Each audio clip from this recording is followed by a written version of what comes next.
Senhor esteja convosco. Proclamação do Evangelho de Jesus Cristo, segundo Marcos. Jesus estava passando por uns campos de trigo em dia de sábado. Seus discípulos começaram a arrancar espigas enquanto caminhavam. Então os fariseus disseram a Jesus: Olha, por que eles fazem em dia de sábado o que não é permitido? Jesus lhes disse: Por acaso nunca lestes o que Davi e seus companheiros fizeram quando passaram necessidade e tiveram fome? Como ele entrou na casa de Deus, no tempo em que Abiatar era sumo sacerdote, comeu os pães oferecidos a Deus e os deu também aos seus companheiros? No entanto, só aos sacerdotes é permitido comer esses pães. E acrescentou: O sábado foi feito para o homem, e não o homem para o sábado. Portanto, o Filho do Homem é Senhor também do sábado. Palavra da salvação.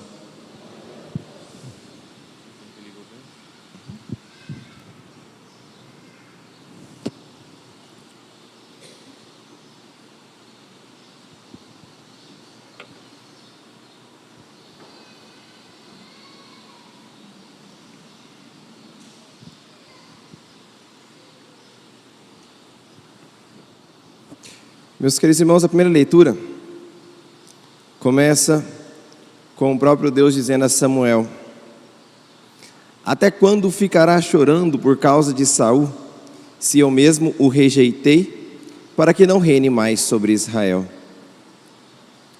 É uma indagação que o próprio Deus faz para Saul, que aqui a gente pode até imaginar, né? Aqueles pais que ficam dizendo para a criança mimada, né? Até quando você vai ficar chorando aí? Eu não vou dar para você, né, doce, não tem como comprar agora. Eu gostaria de falar um pouquinho com vocês sobre o conformar-se com a vontade de Deus, porque foi justamente isso que Deus fez com Samuel. Quebrou de modo que ele se conformasse, entendesse a vontade de Deus. Mas isso não foi do dia para a noite, embora pareça que ser um versículo, uma coisa rápida, mas isso nos dá a entender que durante muito tempo Samuel ficou voltado em suas lágrimas naquilo que havia acontecido. Porque vejam, Samuel não fez nada de errado. O povo vinha a ele pedindo o rei. Ele disse tudo aquilo que Deus pedia para que ele dissesse. Primeiro disse: olha, não é bom ter um rei, porque vai fazer isso, isso e isso com vocês. E aí, depois de um tempo, Deus diz: então tudo bem, deixa que eles, né, eles querem ter rei, então vão ter um rei. E aí vai lá e escolhe Saul. E, obedecendo a voz de Deus, Samuel vai lá e unge Saul. Então ele não fez nada de errado. Mas esse entender a vontade de Deus, o quanto custa. Precisamos sair de nós mesmos. É até engraçado. Eu, quando estava preparando a homilia, tentando lembrar de exemplos. E o exemplo que me veio, coisa de criança, né? O exemplo que me veio foi um desenho que eu assistia quando era criança. Um episódio de Tom e Jerry. Tom e Jerry é aqueles... o gatinho que fica correndo atrás do ratinho, sabe? E tinha um episódio que era o Patinho Amargurado. Que era um patinho amarelinho, que ele estava lendo o livro O Patinho Feio. E aí, aqueles livros infantis, então tinha a foto do patinho feio, ele via que o patinho feio era a mesma aparência dele, ele começava a chorar: eu sou horrível, eu sou feio, eu mereço morrer. E aí então o Jerry começa a levantar a moral dele, né? Não, você não é assim e tudo mais, e começa a colocar enfeites nele e tudo. Não adianta, eu prefiro morrer, eu tenho que morrer, eu sou feio mesmo. E aí ele vai, né, correndo atrás do gato, pedindo para que o gato coma ele, né?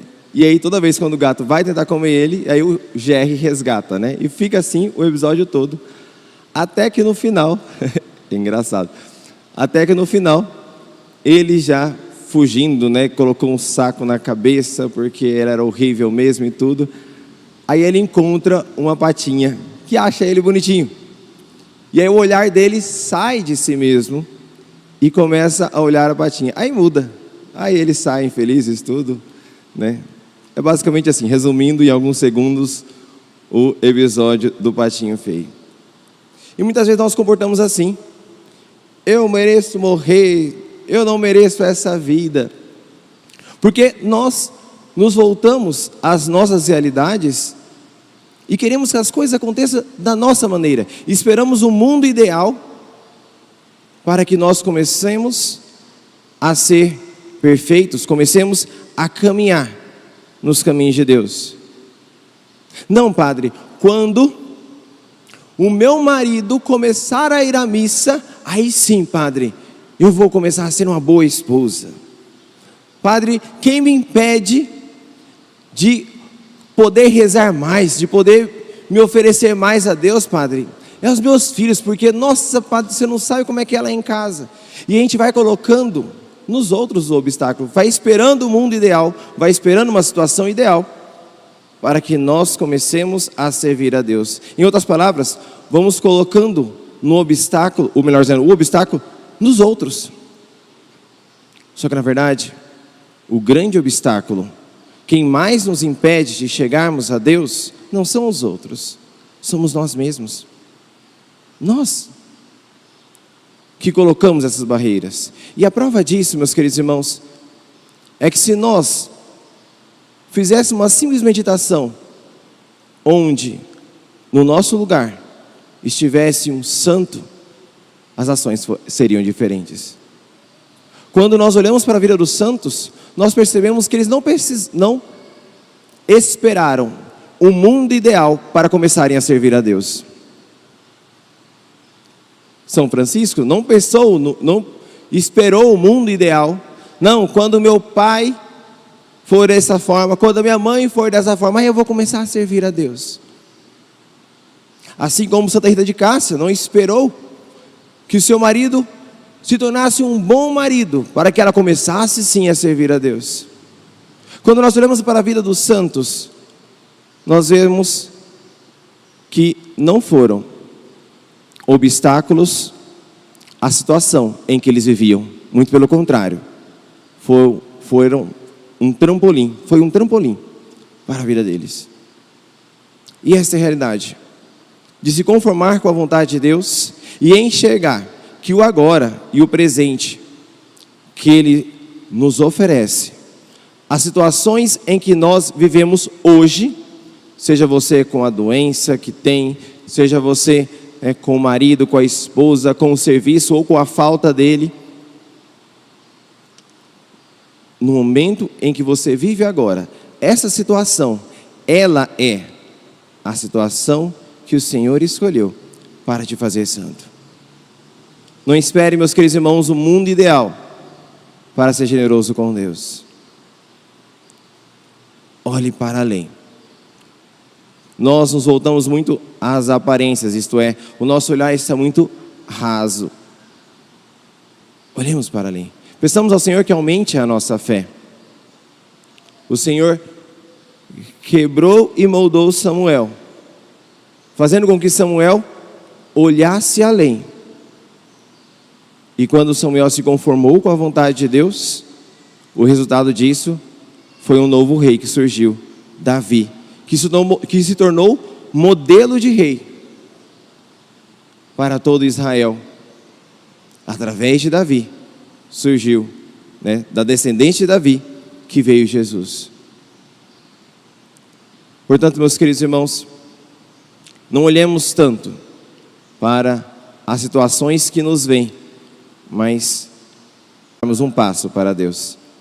Já demos este passo agora, pois este é o tempo que o Senhor fez para nós. Seja louvado nosso Senhor Jesus Cristo.